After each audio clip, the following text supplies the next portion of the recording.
Gold, trusted gold buyers. మీరు తాకట్టు పెట్టిన బంగారాన్ని విడిపించి ఈ రోజు ఉన్న మార్కెట్ ధరకు కొనబడను.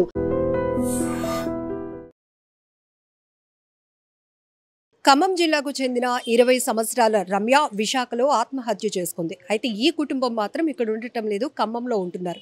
మరి హైదరాబాద్లో పనిచేస్తున్న రమ్య విశాఖలో ఆత్మహత్య చేసుకోవడం ఏంటి? ఇదే కదా ఇప్పుడు ట్విస్ట్. రమ్య అలాగే ఖమ్మం జిల్లాకు చెందిన నరేష్ ఇద్దరు ఖమ్మం జిల్లాలోని ఒకే ఊరుకు చెందిన వాళ్ళు. ఈ నరేష్ రమ్య ఇద్దరు కూడా హైదరాబాద్లో పనిచేస్తున్నారు. ఒకరికొకరు ఇష్టపడ్డారు. ఇష్టం కాస్త ప్రేమగా మారి ఆ తర్వాత పెళ్లి చేసుకోవాలి అనుకున్నారు. అయితే ఈ నెల 11వ తేదీన విశాఖకి ఇద్దరు వచ్చేసారు. హైదరాబాద్లో పనిచేస్తున్నప్పటికీ కూడా సో ఇంత దూరం వచ్చేసాము, ఇక్కడ ఉంటున్నాము. ఒక ఇంటిని కూడా రెంట్కి తీసుకున్నారు. కొబ్బరితోట ఏరియా, 1 టౌన్లోని కొబ్బరితోట ఏరియాలో వీరిద్దరు కూడా రెంట్కి హౌస్ తీసుకున్నారు. అయితే రమ్య ఒక ప్రపోజల్ పెట్టింది. ఇప్పటి వరకు ఇంత దూరం నడిచాము, ఇక పెళ్లి చేసుకోవాలి అని నరేష్ని కోరితే నరేష్ నేను నిన్ను పెళ్లి చేసుకోలేను, నాకు ముందే పెళ్ళైపోయింది అని చెప్పేసి చెప్పా పెట్టకుండా ఎక్కడికో పారిపోయాడు. సో దీంతో తీవ్ర మనస్తాపానికి గురైనటువంటి రమ్య అద్దుకుంటున్నటువంటి ఇంట్లోనే ఉరివేసుకొని ఆత్మహత్య చేసుకుంది.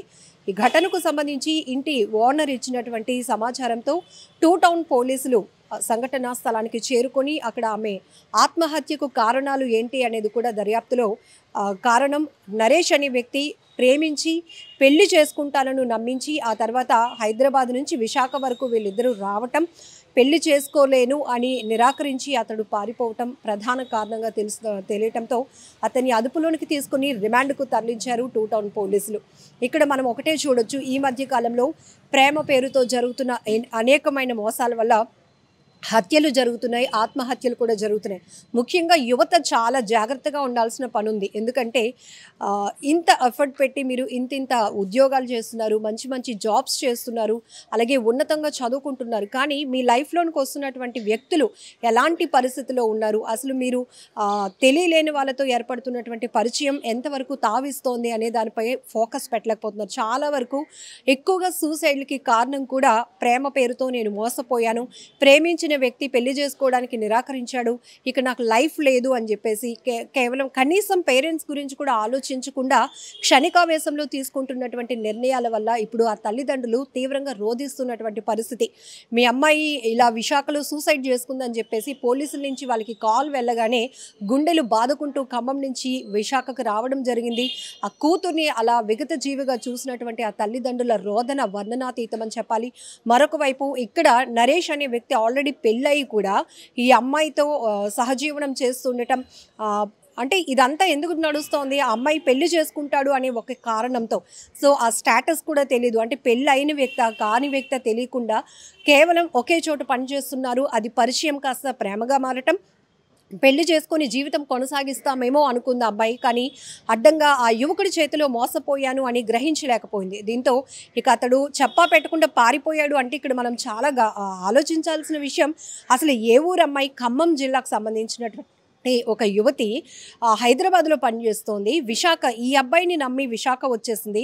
ఇక్కడ 2 టౌన్ లిమిట్స్లో కొబ్బరి తోటలో ఒక రెంట్కి హౌస్ తీసుకున్నారు, స్టే చేస్తున్నారు గత 10 రోజులుగా.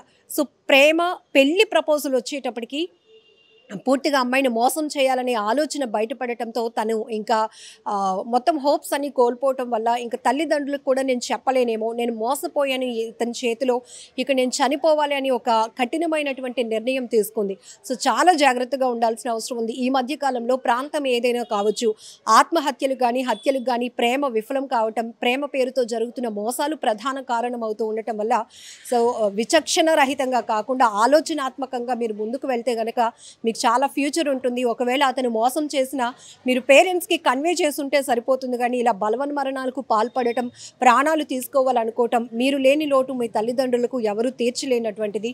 సో ఈ ఘటనపై మీరేమంటారో కూడా కామెంట్ బాక్స్లో మెన్షన్ చేయండి. And for more videos, please subscribe to iDream. Please subscribe to iDream. Please subscribe iDream. And please subscribe to iDream. For more videos, subscribe to iDream. please like, share and subscribe to the channel. Congratulations, iDream. Subscribe to iDream. Subscribe to iDream. So subscribe to iDream Media. iDream ki iDream team andarki huge congratulations. Please subscribe iDream Media. Please subscribe to iDream. Subscribe iDream. Please subscribe to iDream. I dream అంటే నా కళల channel subscribe చేసుకున్న నోరు తిరుగుతలేదు. మీరైతే గంట గుర్తు కొట్టండి. For more such videos, please subscribe to iDream. Subscribe to iDream. Please subscribe to iDream. Please subscribe iDream Media. Please do subscribe to iDream. Please subscribe to iDream Media. For best entertainment and information, please subscribe iDream. And don't forget to subscribe to iDream.